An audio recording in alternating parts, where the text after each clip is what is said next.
Good evening, good evening, good evening. How are you doing? And welcome to Ask the Pastor Bible 3D. I am your host, Steve Magua, and I hope that you are doing very, very well. Well, I have some big announcements to make on tonight. And also, I want to give a preview of my latest production in Bible teachings. You all know I've been doing some faceless production in order to exemplify and spread the word that we have been learning the last 5 to 6 years. And so I want to make some few announcements here and there, and I know that they will be a blessing to you. Please, as you come in, hit that share button, tag somebody so that others may join in. I don't have my phone with me, so I'm not even going to be able to tag anybody. And I want to do this real quick. So, first big announcement. Drum roll, please. We just hit in our YouTube channel this afternoon, actually this evening, 7,000 subscribers. Just a week ago, I was at 4,000 subscribers. So this week alone, we have gained 3,000 new subscribers at the Ask the Pastor Bible 3D channel. This is awesome news. The channel is doing well. I've been putting in some great work on it, and I believe that it's paying off dividends. But of course, this is just the beginning. The goal is to get the next milestone for me is to get to 50,000 subscribers within the next 1 month or so. Because if in 1 week we have gained 3,000 subscribers and we are putting in the good work, I know that it's only going to multiply. And of course, if we can get it to 100,000, 1,000,000 subscribers, 2,000,000 subscribers, hey, there are 2 billion Christians on this planet. Most of them have social media. Most of them have YouTube and Facebook. I believe we can reach them, because if we can reach the church, I believe we can reach the world. So thank you for all those of you who are supporting me, especially with the YouTube channel, with the shorts, and even with the TikTok channel. But mostly I want to really focus on the YouTube channel. Terry Swift, how are you, sir? Yes, the numbers are going up. And that means that the message of covenant creation and the message of full preterism will continue to spread. Actually, I've discovered that the niche in which I am, there's really only Zach Davis and a few others that are really putting out the type of content that we are talking about. Of course, the OGs like Don Preston are there, and William Bell, Holger Neubauer, they are there, and they're doing great work. But we want to spread the news. So now, before I make the next announcement, I want to give you guys a preview. Now, and maybe before I do that preview, starting this Monday, the day after tomorrow, I will no longer be going live on Facebook. I will only be going live on YouTube. I will be sending a notification over to Facebook to say we are live. And we are going to be sharing that notification in all our groups so that people can join us in the YouTube channel. But this is actually the second last live broadcast on Facebook. If you are watching me on Facebook, if you're already on YouTube like Terry and G. De Leon, you are in the right place. If you're watching me from Facebook, please begin to make the transition. Go over to our YouTube channel. And if you don't know what our YouTube channel is, let me display that real quick. Just hang in there just for a second. I'm going to bring it up. I should have queued it, but I didn't think I was going to do that at this particular moment. But here we are. Here is my YouTube channel. This is the YouTube channel. It's called Ask the Pastor Bible 3D. Ask the Pastor Bible 3D. Bible prophecy fulfilled, explained, defended. And of course, we have all these wonderful videos that are going on, and you can see the numbers right up here. it will tell you just a little bit over 7,000 subscribers this afternoon. Now, what I wanted to do this afternoon, right now, is I'm going to give you a preview of my newest production, which is called How a Serpent Became a Dragon.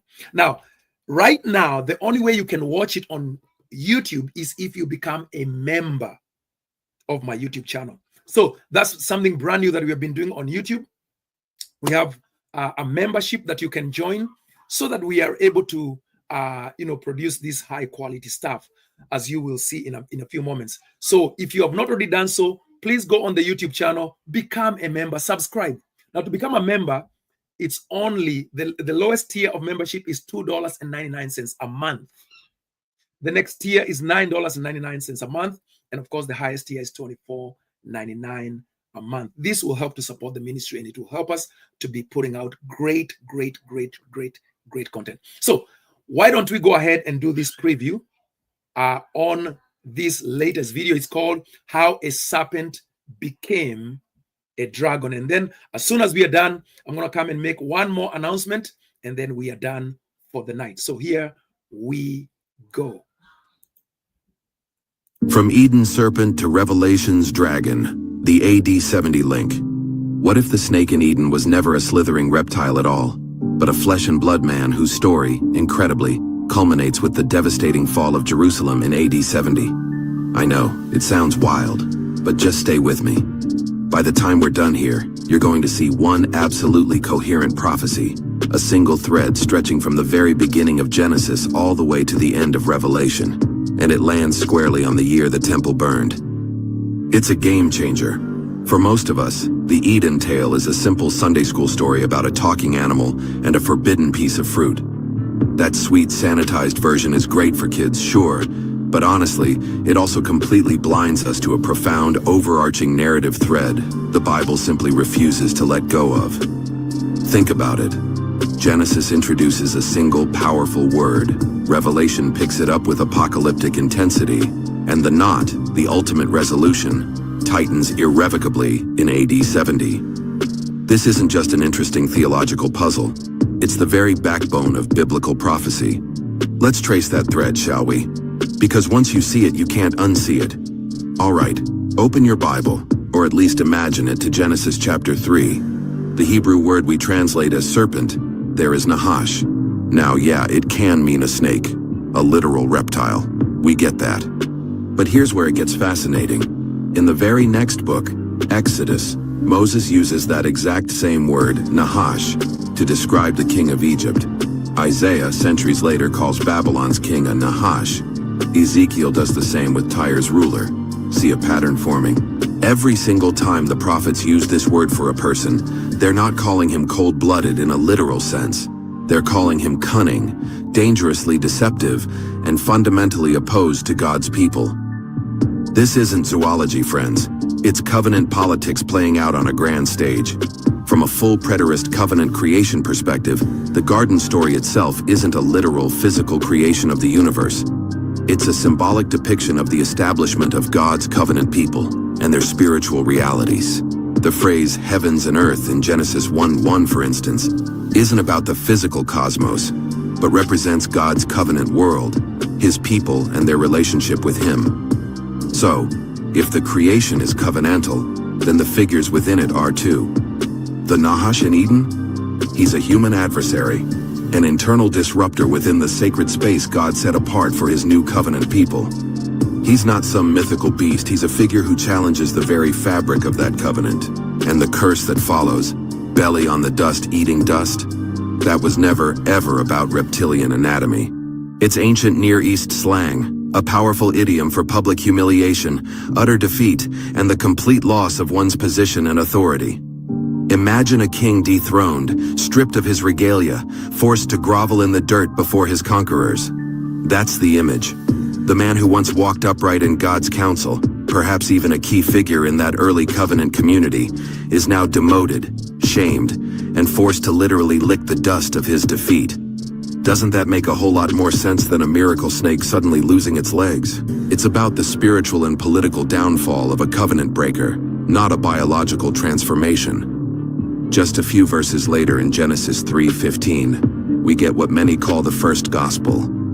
I will put enmity between you and the woman, and between your seed and her seed. He will bruise your head, and you will bruise his heel. Now, traditional readings often treat this as a rather vague promise about Jesus eventually defeating Satan. And while Christ's victory is central, full preterism declares, hold on a second, not so fast. Look closely at the text. It says seed, plural. This isn't just a singular cosmic battle. This is a sprawling generational war that unfolds throughout human history, specifically within the covenant line, not just on the hill of Calvary. The seed of the woman represents the faithful covenant line. Think Abel, Seth, Shem, Abraham, Israel, and ultimately the church. These are the ones who strive to walk in God's ways, carrying the promise. Conversely, the seed of the Nahash isn't some eternal demon.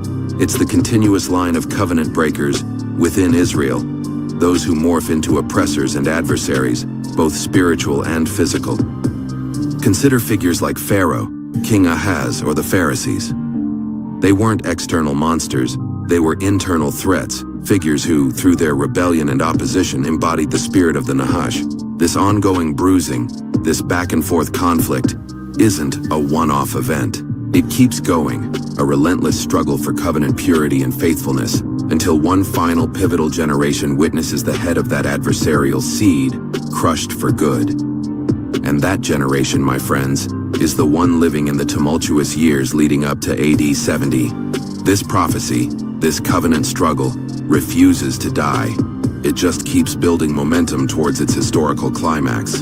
Now, let's fast forward to Revelation chapter 12. John sees a great red dragon and immediately identifies him as that ancient serpent. He's pulling the Nahash from Eden and revealing his final form. But this dragon isn't Rome. It's the Jewish high priest, the ultimate accuser of the brethren. Think about it. Who stood before God day and night, presenting the sins of Israel during the morning and evening sacrifices? The high priest, accusing the people by the law.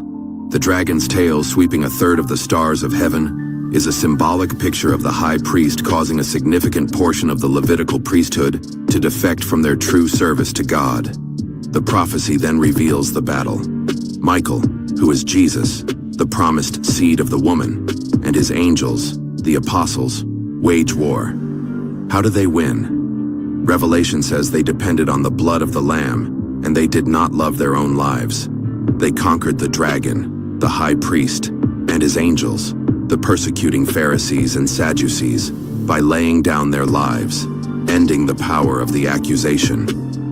This conflict raged against the children of the woman, the heavenly Jerusalem, which is the church, throughout that terminal generation. And Rome? Rome is not the dragon. Rome is simply God's army, the executioner of his wrath, just as Babylon, Persia, and Assyria were in the Old Covenant. The protology of Genesis now meets its eschatological fulfillment in 1st century Judea, and then Jesus himself steps directly into this storyline, providing the ultimate link. In the 7th woe of Matthew 23, Jesus explicitly identifies the scribes and Pharisees as the seed of the serpent. He calls them serpents and a brood of vipers. Then he pronounces a terrifying judgment, declaring that the blood guilt of every righteous person killed, from Abel, murdered by Cain, the first seed of the serpent, all the way to Zechariah, and even the apostles they would soon kill, would be required of them.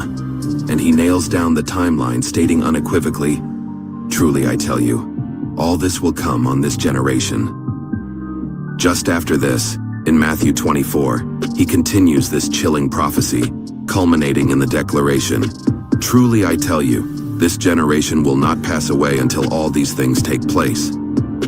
Within one generation, a biblical 40 years, Rome encircles Jerusalem, burns the magnificent temple, and utterly ends the sacrificial system. For full preterism, this catastrophic destruction in AD 70 is the crushing of the serpent's head. The dragon's weapon was always the condemnation spelled out in the Torah. But when the city fell, the entire covenant document that empowered the accuser was rendered null and void. The Nahash lost his legal footing forever. This moment in AD 70 wasn't just historical tragedy. It was the climax of the resurrection itself. The first resurrection had already taken place at the resurrection of Christ. As Ephesians 2 and Colossians 2 explain, the saints had already been spiritually raised with Christ and seated with him in heavenly places. So, what was AD 70? It was the consummation. It was the resurrection of the rest of the dead saints from Hades into that heavenly realm, and the glorious transformation of the living saints into the manifested sons of God.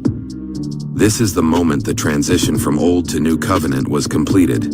This is when the church became a separate global entity from Judaism. The Old Covenant world, the heavens and earth of the Mosaic Age, passed away, making way for the new. So, why does any of this matter to your life today? If you've ever felt like the serpent is still slithering around, whispering doubts, trying to convince you that prophecy failed, or that God hasn't quite finished his work, it's because we keep looking for a future villain instead of recognizing the defeated one. The gospel isn't some vague promise that Jesus will someday defeat evil. No, the gospel is a triumphant declaration. Jesus has put all enemies under his feet, and the very last of those enemies, the one that wielded death-dealing power, was the Old Covenant itself. This means your struggles today are not against some cosmic snake with eternal life. They are against internal temptations, against the lingering effects of a world that lost its external support system in AD 70. The power structure that gave the accuser his legal standing was dismantled. You are not waiting for the world to get worse so Jesus can zap it into submission. You are right now living in the new heaven and new earth that Revelation 21 says appeared immediately after the old order passed away. This isn't a future physical planet. It's the reality of the new covenant, the spiritual dwelling place of God with his people. The Bible ends exactly where it began, with God dwelling among his people. But now, that dwelling is permanent, unshakable, because the accuser, the Nahash in all his manifestations, has been thrown down, his legal power stripped away. You are free. If this timeline, this incredible coherent thread, just clicked for you, do me a favor.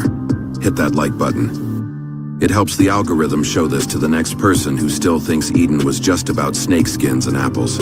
And please, drop a comment below. Tell me which verse or which connection finally tied the whole thread together for you. If you want more Bible investigations that treat Revelation like actual history instead of just sci-fi, then subscribe. And hey, know that friend who keeps forwarding you those left behind videos. Share this with them. Let's give them something that already happened, something that makes sense of the whole story. From a single Nahash in the garden, a human adversary disrupting God's covenant, to a seven-headed dragon on Patmos, the Bible tells one continuous epic war story. The seed of the woman wins, the dragon is dethroned, and the year boldly emblazoned on the victory banner is AD 70. Next time someone tells you prophecy is still hanging, waiting for some distant future fulfillment, invite them, with a knowing smile, to read Genesis 3 and Revelation 12 in the same breath. The serpent's head is crushed. The dragon's days ended definitively when the temple fell and the old covenant passed away. That's not wild speculation, friends. It's the seamless, coherent storyline the apostles fully expected their first-century readers to recognize within their own lifetime. And that, not talking animals or magic fruit, is what Eden was pointing toward all along. Don't forget to like, subscribe, and hit that notification bell. See you on the next deep dive.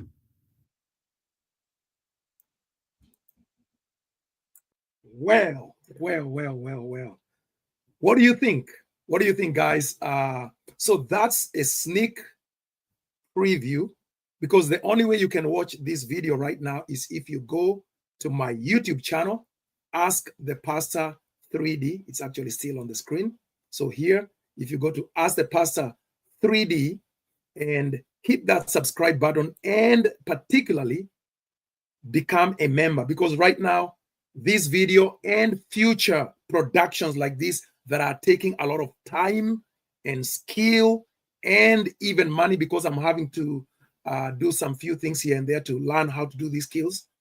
These videos will be reserved for members only for a specific period of time. So mostly maybe 3 days, we will only reserve them for members only. And then after 3 or 4 days, then we will release them to the general public. So if you want to be in that first line where you receive all these wonderful, amazing teachings, and I have a whole line of them that I am preparing.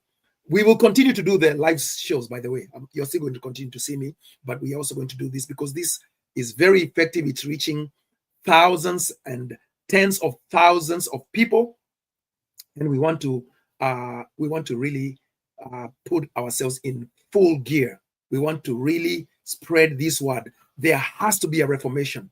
There has to be a transformation of the church first. Then there has to be an awakening of the world. And I believe this is the time. We have all the tools, we have all the technology, we have the ability. It's just a matter of will. Are we willing to do what it takes? Well, I gotta tell you, I am willing. I have thrown myself into it. I do not want to fail because I did not try. But I'm pretty sure that I'm going to succeed because the fruit is already showing it. Now, please give me your feedback. What did you think about that video? And what have you thought about the other videos that I've been producing in the last 1 week? I know you've not seen my face as much as you used to in my 3-hour and 4-hour and 7-hour broadcasts, but hopefully these short teachings are carrying the knockout punch. You tell me what you are thinking about it. Well, Seller Pause, that's my friend Bill, says, yeah, I'm on YouTube now. He is already a member on YouTube, so he's getting the advanced videos as soon as they come out. G. Leon says, yes. Dawn Stead is saying, I'm watching now. Dawn, what do you think about the work that I've been putting out? Jeremy Ticker says professional. That's the first word he gives out. And then he doesn't stop there. And Jeremy says, I was wondering. What were you wondering? You wondering where I went? You were wondering if I got raptured? I assure you, if I get raptured, G. De Leon will tell you immediately. And of course, Jeremy says, I love it. G is saying, this is powerful. Even I myself, honestly, I'm sitting here. Now it's taking hours. Like this one actually took me, I think it took me over 24 hours to make it. But by the time it was done, I sat there, I watched the first time, and I'm sure some of you saw that meme where, you know how somebody likes your stuff on Facebook or whatever social media, and as soon as they like it, you usually go back and read it again, and you smile at yourself and say, yeah. Yeah, great content by me. So I was sitting there this afternoon and I was watching this work and I was like, oh my goodness, I don't think that even I myself have seen these things as clearly as I'm seeing them now because of these tools. You know, communication skills are very, very important when you have a very important message to communicate. And so this is just blowing my mind. And then as soon as I watched it once, my daughter walked into my house. She doesn't live with me anymore. And I said, oh, you gotta come and watch this, sweetheart. And she came and sat here with me and she watched it. And I was just watching her face and I could see just light bulbs going on. I've been teaching these things for almost 6 years. But I know as she was walking out of this house, she was like, oh my goodness, I now get it. I now get it.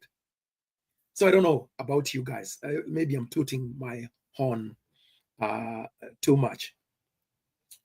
So Jeremy says, I was wondering where you got the animation from. Well, I have been taking some time to learn because I've been studying the trends and I've been seeing that AI is the next frontier, because we always have to be forward thinking, right? When Ford made his first car back in the 1900s, there were people who understood that was the next frontier. Ford himself, of course, was a trailblazer. And so I recognize that AI is the next frontier of spreading information, right? And everybody knows this because you can see everything AI is being used. And so I started to think, am I placing myself in a place where I can actually be effective in the next 3, 4, 5 years, so that as this information technology, artificial intelligence is coming out, are we going to be able to harness it for the gospel? And so I've started to learn. So this is just the beginning, because you can see the animation that I have is not real animation. I'm using images that are made by AI.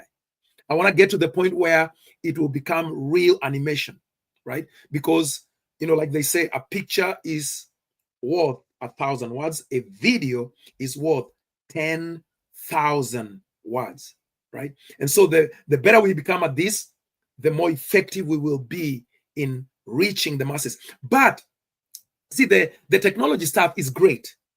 But for me, the most important part is the content part, making the message crystal clear, reaching the hearts and the minds of men, bringing them to a clarity of covenant creation, bringing them to a clarity of full preterism, covenant eschatology, connecting all those things with covenant theology, bringing the whole Bible alive, just as it has been alive for us, those of us who have been getting to know these things. For me, it has been about 6 years now, since December of 2019. I'm coming up on 6 years. For some of you, it has been much longer than that. But just remember that 99% of the church has not even heard any of these things. 99% of the church is still caught up in the fake raptures, the false futurism.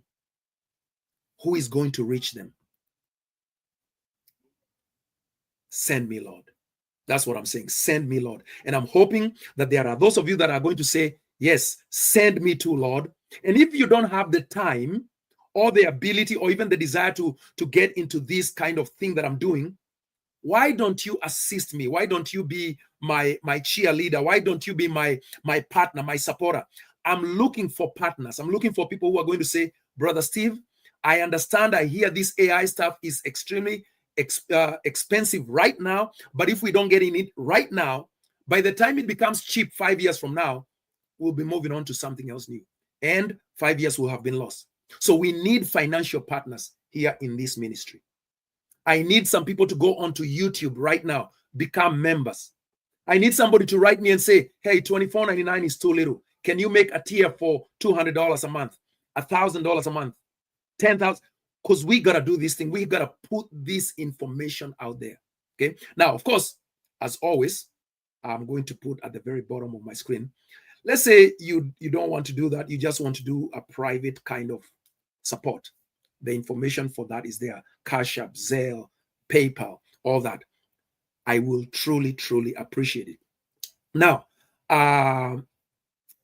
let me highlight some of these comments that are here. Terry Swift says, great job, brother. Love it. You'll be accused of making giant leaps, but we know you can fill in the gaps and explain with more and more videos. Post lots of links in the description to your videos. Oh, good idea.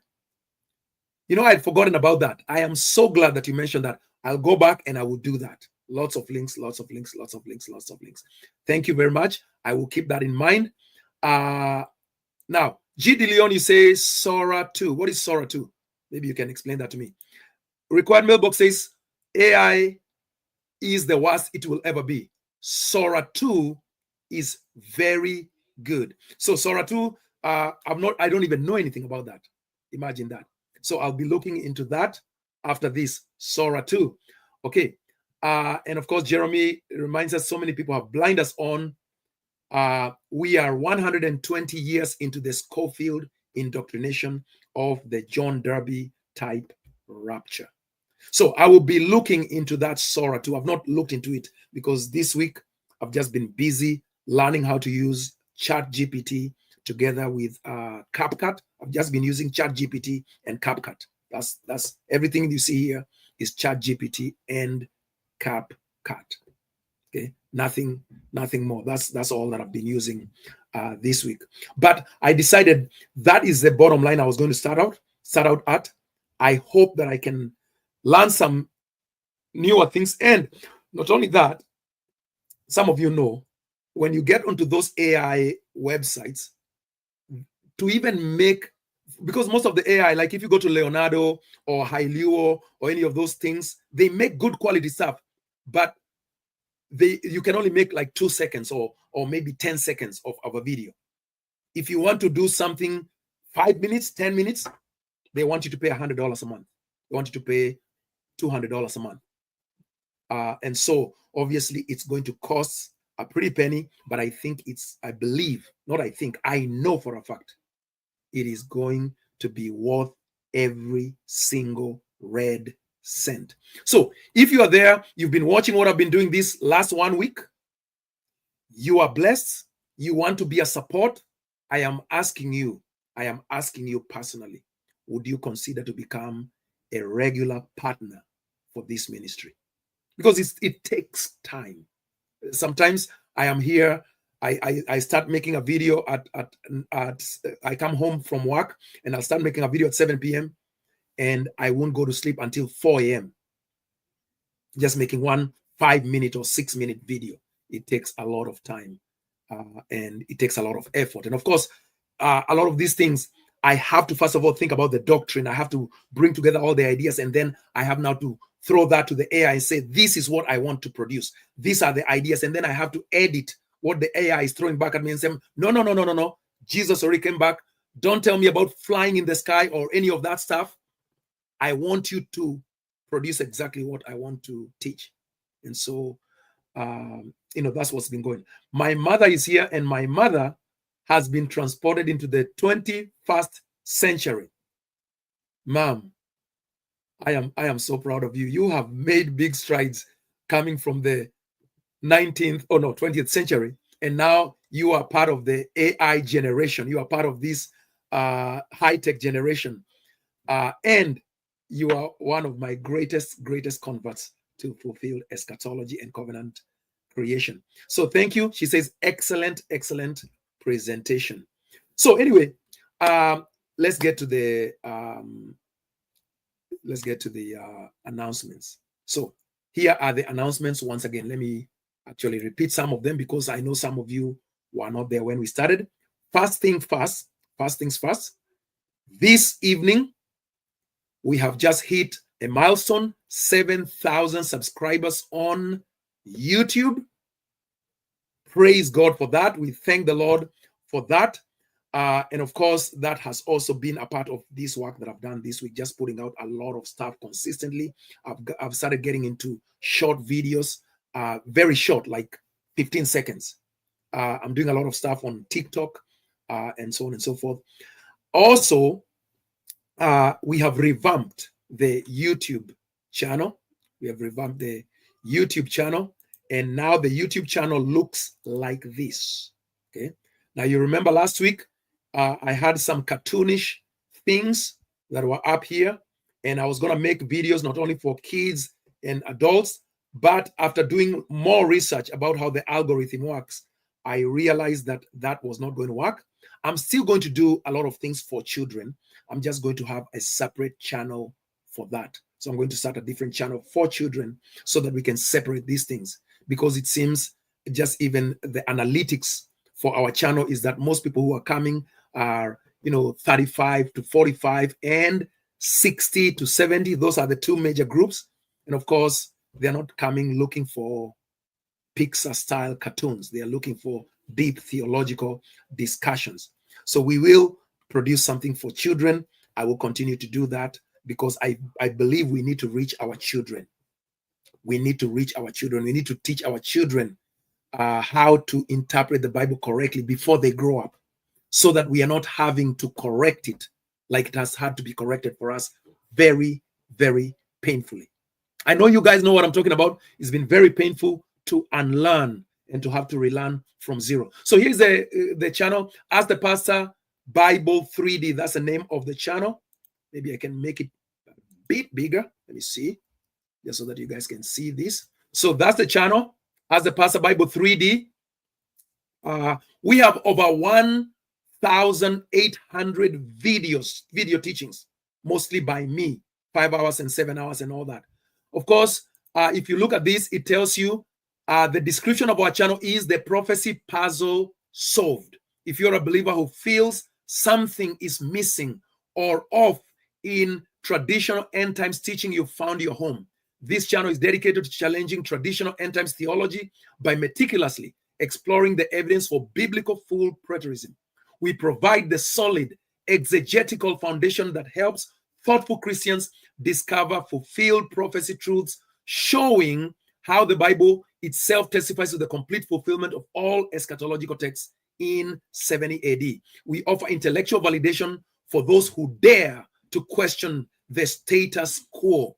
Prepare for deep, verse by verse analysis and theological rigor. It's time to exchange confusion for certainty and unlock the Bible's unified message of a completed covenant age. Of course, you can access this channel through our website, the Well Church.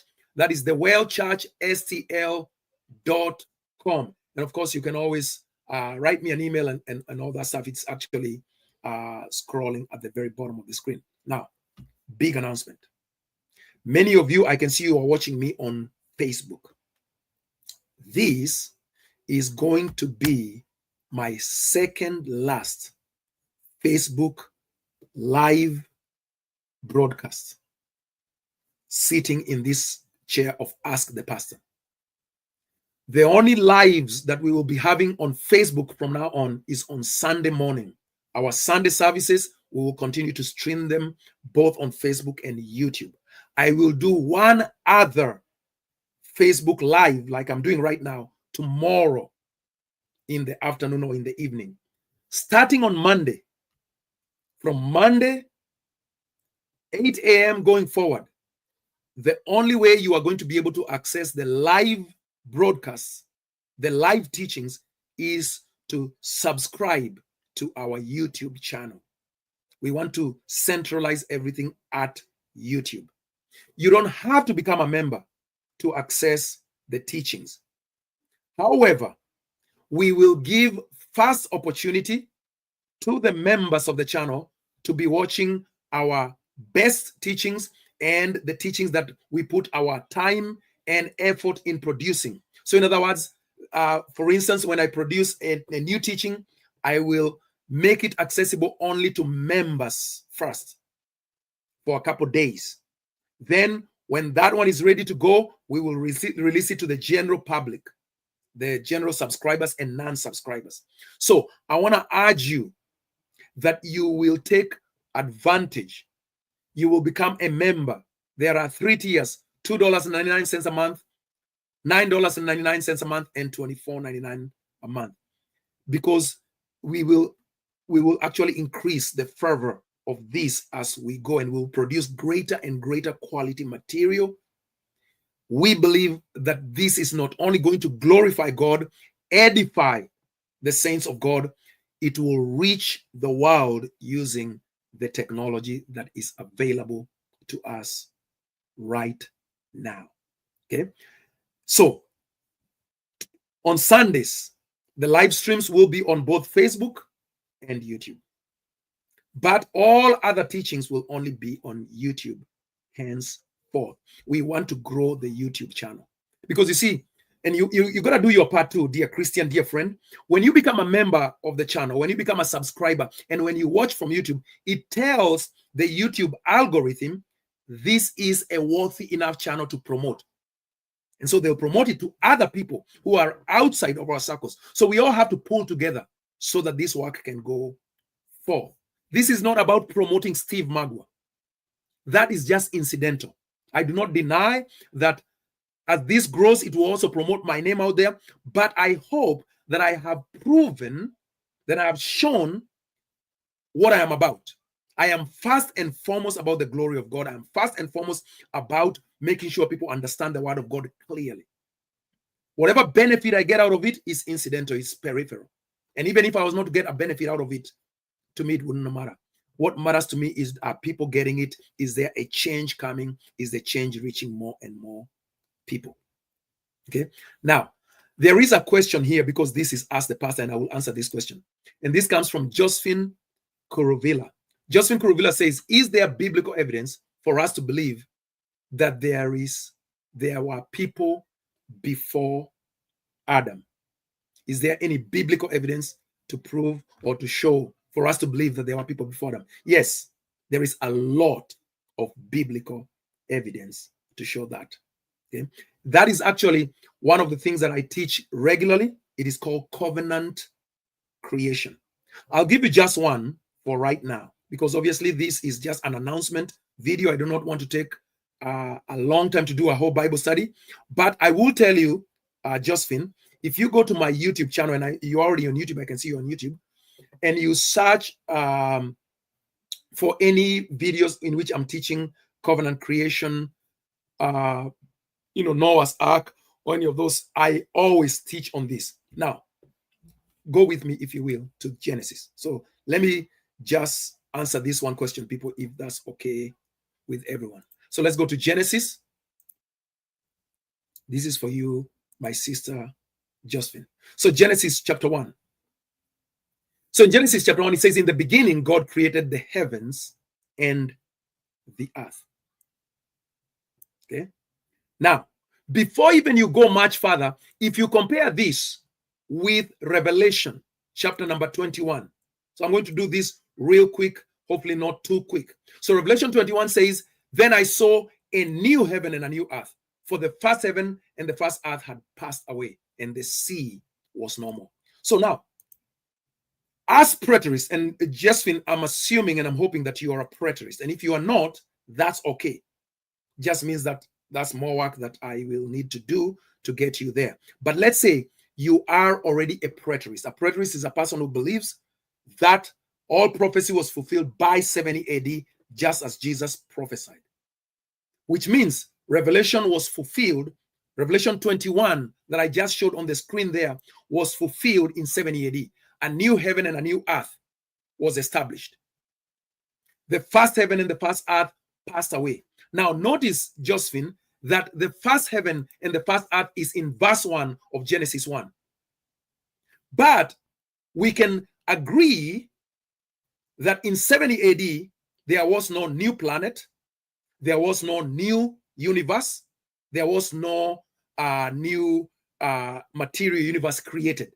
So the first heaven and the first earth that passed away in 70 AD, which is introduced to us in Genesis, was not a material world.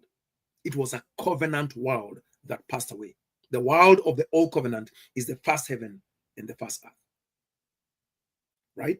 So that already tells you that Genesis is not presenting you with the beginning of the universe. Neither is Revelation presenting you with the end of the universe. So remember that Genesis and Revelation are mirrors of each other. Genesis is the beginning book end of whatever is being presented. Revelation is the end, the book end. So whatever ends in Revelation is what started in Genesis. It's not material. It's covenantal. That's the first point. Now, once you understand that, then you have to ask yourself, what is it that ended in Revelation, which had begun in Genesis? Well, it tells you what ends is the first heaven and the first earth and the sea. Now, compare that with Genesis 1. It tells you in verse number 2, the earth, that is the first earth was without form and it was void. Darkness was over the face of the deep, and the Spirit of God was hovering over the waters. So notice what is happening here, Josephine, rather. I'm tired. Josephine. So in Revelation 21, earth, heaven, earth, and sea pass away. What was in Genesis passes away. Okay. Now let's focus on the waters, because that's what proves the point that you just asked. So it tells you that the Spirit of God was hovering over the waters. In Revelation, the waters are no more. The sea is no more.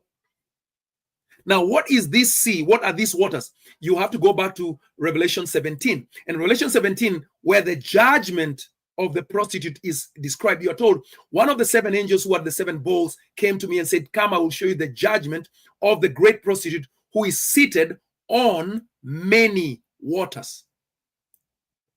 These are the many waters that pass away in Revelation 21. Now, when you skip over to verse number 15, and I know I'm doing this in a very, very short version without going verse to verse, it says, the angel said to me, the waters that you saw where the prostitute is seated are peoples, multitudes, nations, and languages. Remember, Genesis and Revelation are, one is a mirror image of the other. One is the substance, the other one is the mirror image. The waters that were chaotic, full of darkness in Genesis are now coming under judgment in Revelation, and by Revelation 21, they are done away with. But the waters you are just told there in Revelation are peoples, multitudes, nations, and languages. So now you need to take what is revealed in the New Testament and utilize it, just as Jesus and the apostles taught us, to now interpret what is there in the Old Testament. Here's a principle. You interpret the Old Testament by the light of the New Testament, not the other way around. You interpret what things mean according to Jesus and the apostles, not according to Moses and the prophets, because things were hidden in Moses and the prophets. Things were not quite clear, but Jesus comes and brings the light, and now everything is clear. Jesus is the substance. What you are seeing in Genesis is the shadows, and sometimes shadows are not very easily understood. But when you have the substance, then you can say, now I understand what the substance was casting onto as a shadow. So therefore, the people's multitudes, languages in Revelation are what helps us to understand what is happening in Genesis 1:2. So the earth, which passes away in Revelation 21, the heaven, which passes away in Revelation 21, and the waters, which are later on called in verse number, is it 9? Yes, verse number 10. In verse number 10, the waters, look at this, and the waters that were gathered together he called seas. The waters that were gathered together he called seas. Don't forget, the waters are people's multitudes and languages. So now read it now with this understanding. So you are being told in verse number 2, the earth, which is the covenant boundary that began in Genesis 1, was without form and void. So the earth is a group of people, is a bunch of people. They have no covenant. They have no structure. They have no understanding. They are in darkness. In fact, that's what he says. Darkness was over the face of the deep. And the Spirit of God was hovering over the face of the waters. And what does verse 3 says? And God said, let there be light. Now, if you have been raised in a young earth creationist or in a material creationist view, you know that the sun and the moon and the stars, the only sources of cosmic light, don't get created until day 4. So there is no light of any star, no galaxy, no stars exist in day 1, day 2, day 3. No stars. There is no sun. There is no moon. So if you are looking at a material creation, it means that the first 3 days are in total darkness, because the only light that we know is the light of the sun, moon, and stars. That there is no other light. But God says, let there be light, and there was light. And God saw that the light was good. And God separated the light from the darkness. And God called the light day, and he called the darkness night. So now you have to ask yourself, what kind of light is this? Because it's not the light of the sun, it's not the light of the moon, it's not the light of the stars, it's not the light of the galaxies. It is not cosmic light. What kind of light is it? The only way you can come to an understanding of that is to go to the New Testament again. So you run over to the New Testament, and for instance, you go to John chapter 1. I'm going to give you 2. See, I'm already getting into my teaching. So John chapter 1, in the beginning was the Word was with God, the Word was God. He was in the beginning with God. All things were made through him, and without him was not anything made that was made. In him, that is the word, in God was life, and the life was the light of men. The light shines in darkness, and darkness has not overcome it. See that? So the true light, which, verse number 9, the true light which gives light to everyone was coming into the world. He was in the world was made through him, yet the world did not know him. So what was in the beginning? It was light. What kind of light is this? It was the light of men. So again, look at this. God said, let there be light. This is the light of men. This is not the light of the sun. This is not the light of the moon. This is not the light of the stars, because they don't appear until day number 4. This is the light of men. How can there be a light of men when there are no men?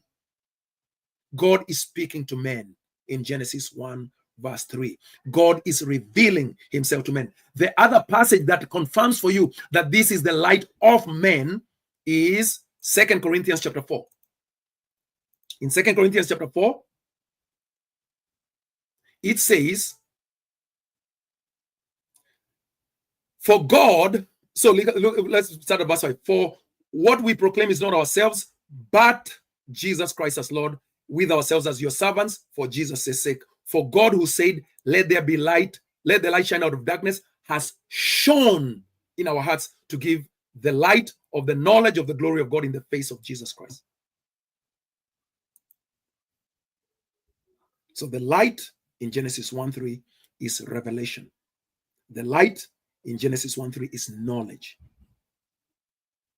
And not scientific knowledge, not knowledge about finances, knowledge about God. That's the light in Genesis. So who is he revealing this light to? He's revealing to the waters that are in darkness. So this is before Adam. Adam comes in verse number 26 on day 6. So, but before you can get to Adam, first of all, you have to do something with the waters that are in darkness. You have to shine light on them. And then after you shine light on them, you have to separate the waters that are in chaos with the land that is at peace. And that's exactly what happens starting with verse number 9. The earth comes out of the sea. Now you have a covenant land.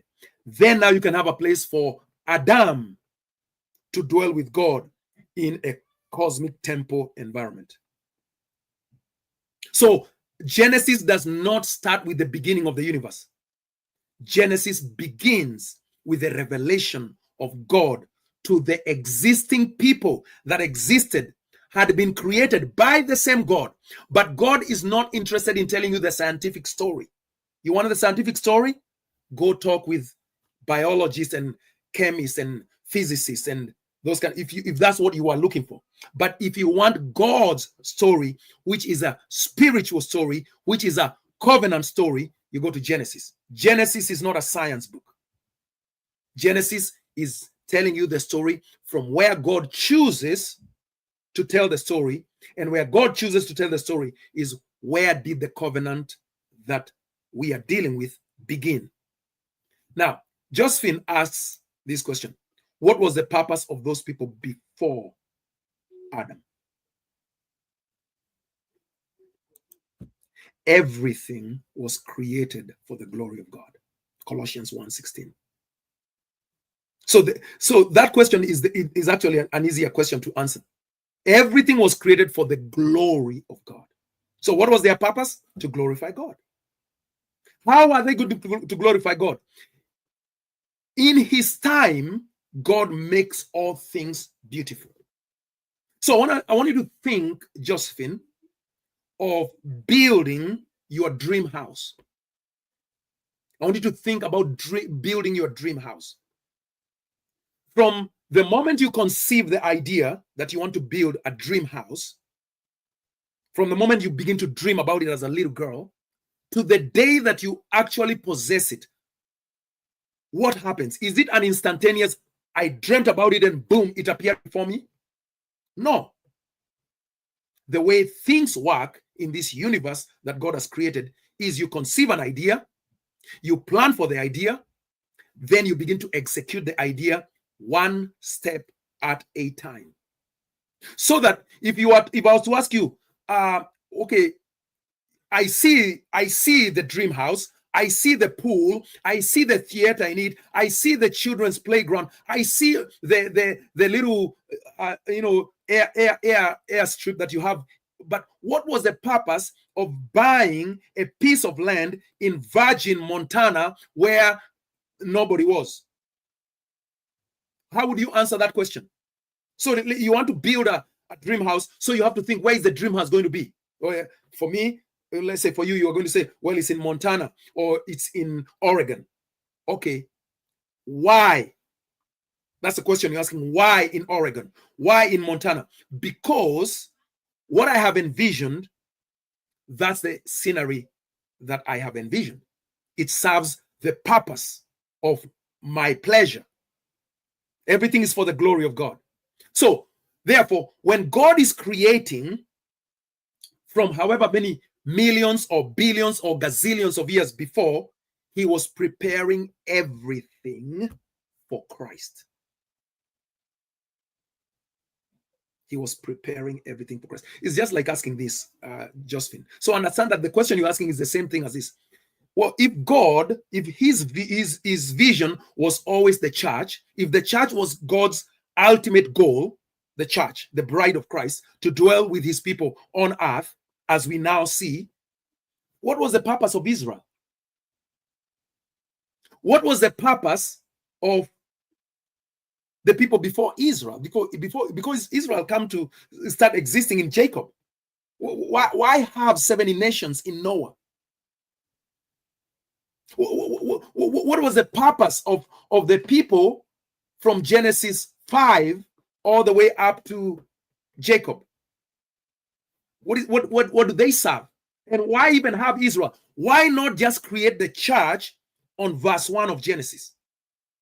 Do you see that? That's the same question. Why have 4,000 years of history before the church ever comes into being? What is the purpose of all the stuff before? Am I answering your question, Josephine?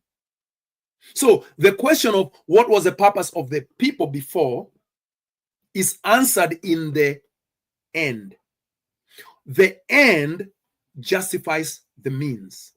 So whenever you see an artist, whenever you see a builder, whenever you see an architect, when you want to find out why did they do what they did, you look at what they did. You look at the end. You say, oh, so all these things were put into place, the building blocks. So it's just like you look at a man and a woman, or let's just say a man, and the man is a handsome man like me. I'm just kidding, guys. I know I leave a lot to be desired, but you know, I'm a pretty decent specimen of a man. So you look at me and you say, oh, God has created you wonderfully, fearfully, wonderfully made, and all that, right? Wonderful. Okay. If God always intended me to be this guy now that I am becoming and that I will become, why not just create me the way people imagine God created Adam without a navel? Why not just create the final product? You are God. You can do anything. Nothing is impossible with you. Why not just say, let there be a man who is perfect in every way? Why go through all the process of sperm and egg and zygote and fetus and tadpole and 9 months? Why go through the birth canal? It's so painful.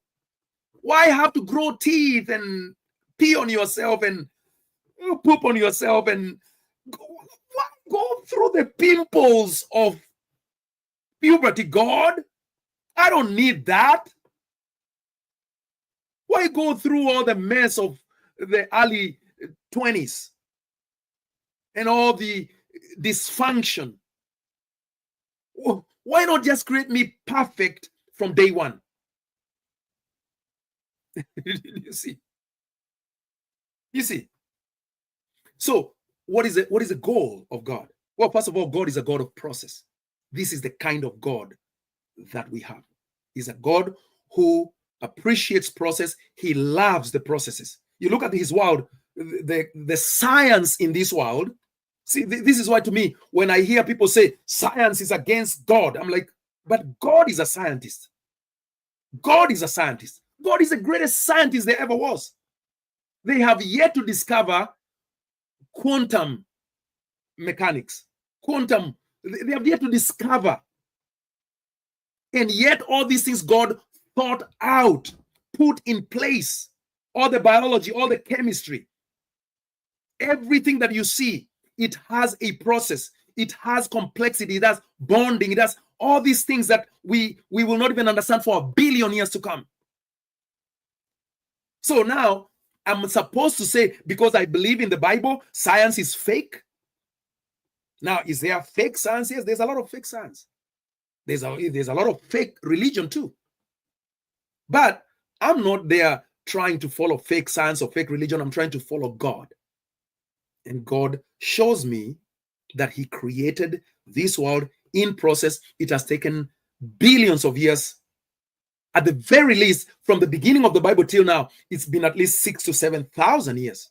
And that's just a microcosm of the history of the world.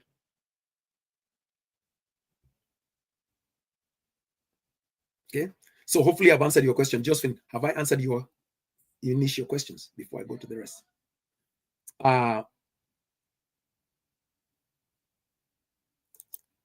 Jeremy said Cain went and found a wife after he was kicked out of the garden. Right, because there were other people there, obviously. Cain did not marry his sister. There were other people that were not like them. Selah says, Pastor, you are the man. I don't know if I'm the man, but I know I am a man, and I will never become anything else but amen. But thank you, brother. Jeremy says, the gospel of Jesus Christ lights my path. Amen. So there was work to be done until Jesus says it was finished. And even after Jesus has said it's finished, does it mean that now there is no more work to be done? No, there is much, much, much work to be done for millions of years, just not the work of finishing the house. The house is complete. Now it's a matter of expanding the house and so many other concepts. Jeremy says we need to have the experience of life under our belt in order to make a wise choice for God. And G thinks I'm giving too much information about babies. So God did all that to make us all equal spiritually. And then Josephine says, so the serpent in the garden was human. What happened to that person after Adam and Eve got deceived? What happens to all people, Josephine? Today, one of my favorite actresses back in the day, I've not watched her in a long time, Diane Keaton. Today, Diane Keaton died. Some of you know her, some of you loved her, some of you enjoyed her movies, some of you despise her because she's Hollywood. I'm not that spiritual. I love Keanu Reeves. I love me some Rambo action, John Van Damme. I'm not that spiritual. So I do love movies. Sometimes I'm a movie buff, sometimes I'm not. So what happened? Diane Keaton, as beautiful as she was, became old and probably became sick. I've not even found out what exactly killed her. She died. What happened to Adam? He died. What happened to Eve? She died. So I don't know if you've heard about this. There's been research that has found that 100% of humans who get born into this world eventually die within a period of around 70 to 100 years, sometimes less. So what happened to that human? He died. He died. How did he die? The story does not focus on him because the story is not about the serpent. So remember always, Josephine, all these things that we teach about the serpent, the devil, the dragon, whatever, they are important, but they are not the focus. The focus is Adam, and Adam is a type of the second Adam, the last Adam, Christ. The focus is Christ. That's why, how did Judas actually die?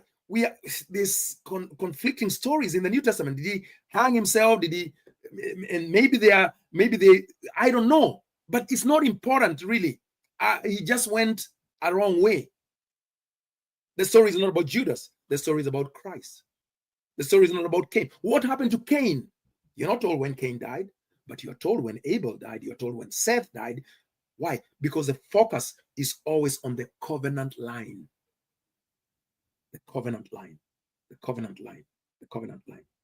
In the same way, people say, well, what about the Hindus? What about well, not that they're not important, but that's not the focus. The focus, keep the main thing, the main thing. Main thing is Christ and his bride. Everybody else gets to obtain eternal life or any benefit through the main thing. Hopefully that helps.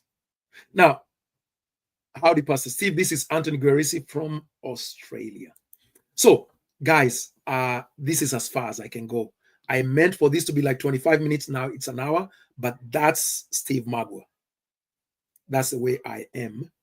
I'm not going to give too many excuses about it. But how many of you, well, let me not ask for a show of hands because I don't want to cause discomfort. But can I ask you, please, go to my YouTube channel, subscribe, like the videos, and if you are in a position to, and if you feel that the work that I'm doing here is important and worthy, can you become a member? Join and become a member. Join and become a member. I really would like to do this work full time. And I believe that if I put my time and my heart into it, it will become excellent. And within a few years, I believe I'll be part of those who brought the world into a clarity of covenant creation and fulfilled eschatology. Now, I know there are others. I'm not the only one. Amen.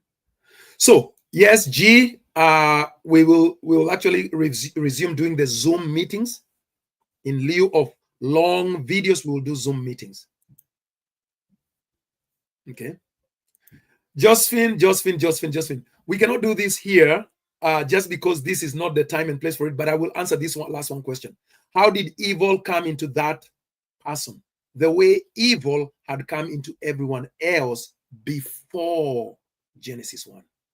Evil was already in the world. Evil was already in the hearts of men. That's why God said, let there be light. Evil was already in the hearts of men before Genesis 1. What is evil, Josephine? What is evil? Evil is anything that contradicts the goodness of God. So evil is darkness. Evil is darkness. Righteousness is light. And only God is good. So do you see? So it's like asking, are lions evil? Are cheetahs evil? Are snakes evil? Well, from their own perspective, they are not. They don't have a conscience. They're just surviving. But from a human perspective, of course, it's evil when a lion eats you. It's evil when a snake bites you and you die. It's not desired. So evil is the condition in which anything and any being is in unless they have the light of God. So the moment God began to create other things, other beings, that is where evil began to exist. Anything that is not God has a potential for evil, and especially if it has a conscious mind, personality, and so on and so forth. So the serpent is not the first evil person. Everyone before Genesis was evil. It's absence of light, absence of God, absence of goodness. That's why God, the time had come for him to bring light. So, in other words, why did Adam become evil? Where did the evil come in Adam? It came from within him. The evil came from within him. The evil did not come from the serpent. He had a choice. The choice is presented as a tree of the knowledge of good and evil. And obviously the serpent knew about good and evil. Even Adam knew about good and evil. So the story is being presented in a symbolic fashion. But Adam and Eve, he existed before the garden. Adam did not start existing in the garden. Adam was not materially created in Genesis 2:7. Right? Adam was covenantally created in Genesis 2:7. He had a father and a mother.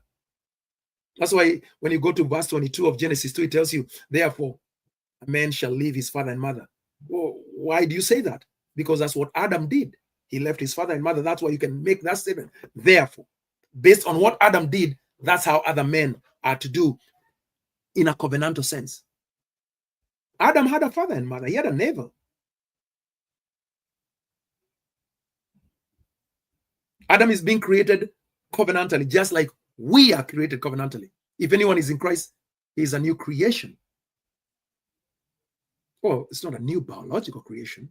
He's not a new chemical creation. He's a new covenantal creation.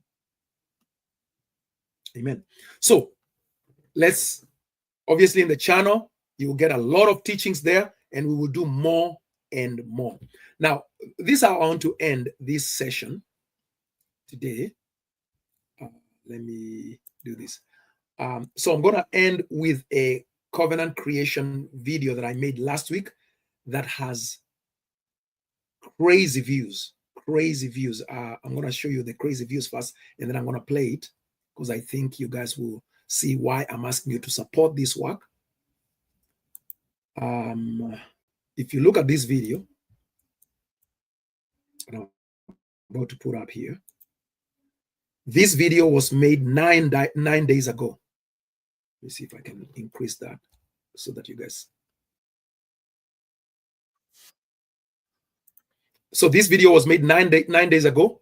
It has over 3,500 views, and it's still going up. Okay. Now, this is the video that we are going to end our broadcast with, because it's going to address some of those things that Josephine has been asking about. And any of these videos, really, they are just doorbusters. There's much more study to be done. I want to urge you that as you begin to come into these ideas, please commit yourself to become a student of Scripture. Commit yourself, begin to buy books, begin to buy good books. I would rather that you ask me, and I don't mind the questions that Josephine doesn't, I would rather you ask me, what book can I read to begin to get a better understanding of this? Which authors do you recommend? Because these sound bites, these 5-minute videos, they are good for beginning the idea. But the idea has to be cultivated. It has to be studied. You have to put in time. You have to study great scholars. Because we're not just wanting to improve ourselves, we want to impact a generation. Right? So anyway, let's play this video. I will not come back tonight. This will be the end of our broadcast. I hope that you have been blessed, and I hope that many of you will subscribe to the channel on YouTube, and I hope that many of you will become members, and I hope that many of you will support this ministry so that we can do great works together. So until the next time, I want to thank you for being here. I will see you tomorrow, God willing. What if I told you the first page of the Bible is not about how the planet was made? Mind-blowing, right? We've all seen the pictures. God zapping things into existence in 6 literal days. But what if the OG text is dropping some next-level symbolism that most people miss? What if Genesis 1 is less about dirt and dinosaurs and more about something way more epic? God building his own kingdom, his own squad, his own cosmic home to hang out with humanity. Stick with me, because we're about to decode Genesis like never before. Forget everything you thought you knew. This is Genesis, the director's cut. So, let's get into the code. The Bible often uses its own internal dictionary. Think of it like emojis. The water emoji doesn't mean you're literally wet, right? It sets a vibe.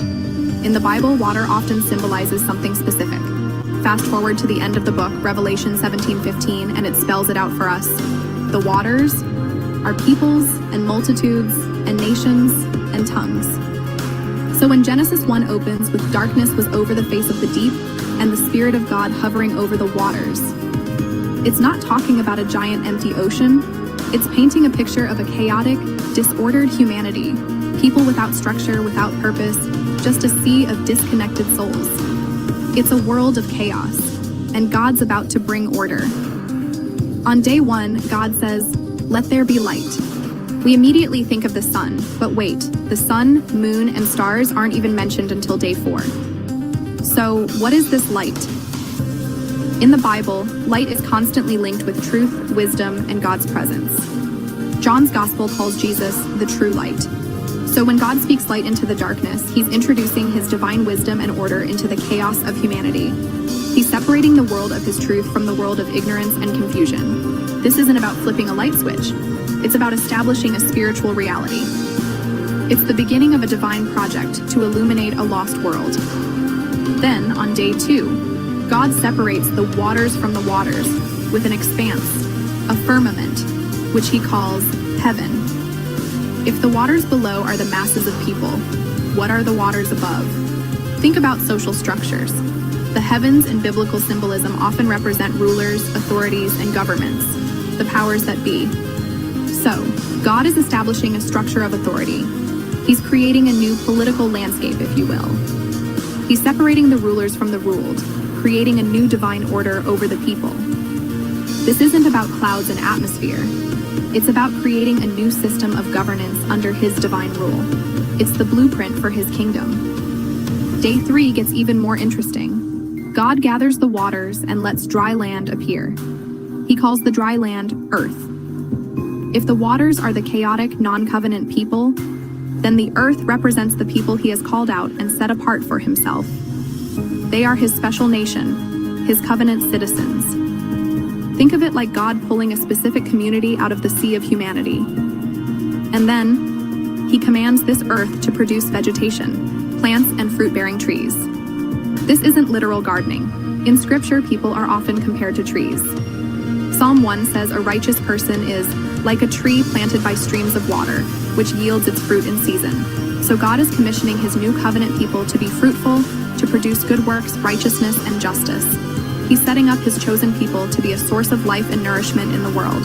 Now we get to day 4, the lights in the sky, the sun, moon, and stars.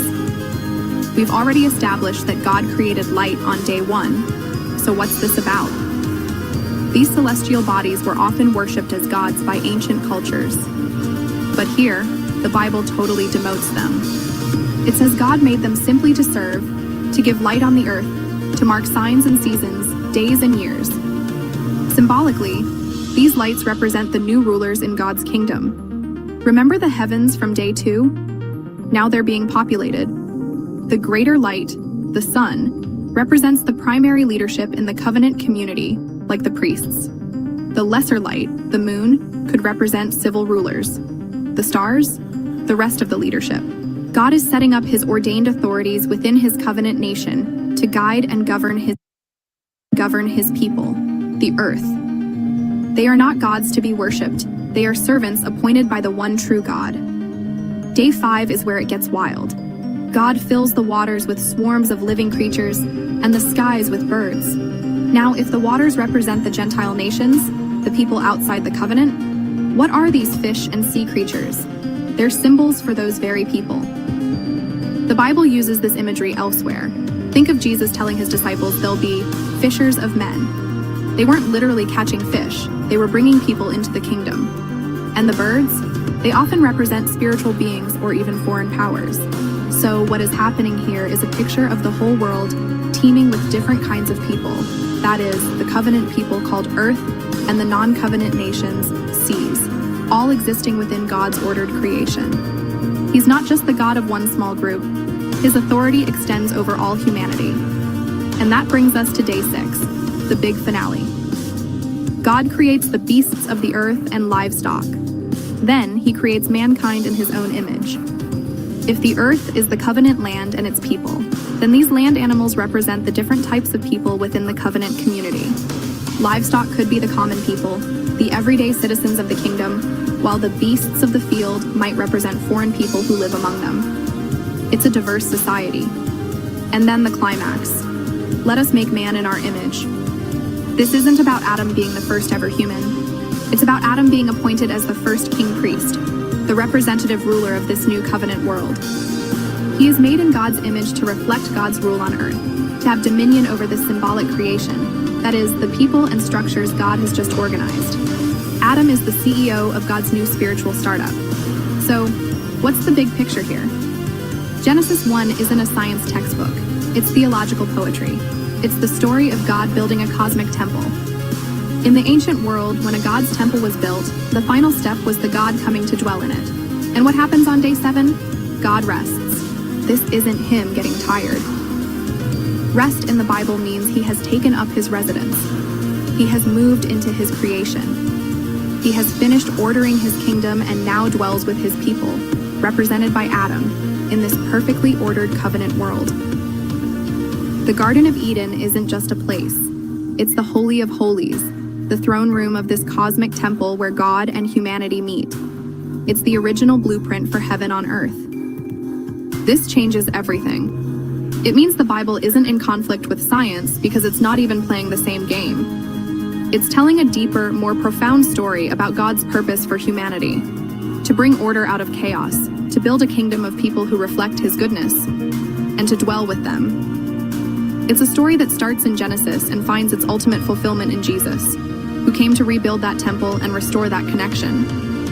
So, next time you read Genesis 1, don't just see a physical creation. See a covenant creation. See God building his kingdom, inviting us to be a part of it. It's the most epic origin story ever told. Thanks so much for hanging out and diving deep with me. If this blew your mind, hit that like button and drop a comment with your thoughts. And be sure to subscribe so you don't miss our next video where we unpack even more biblical secrets. See you next time.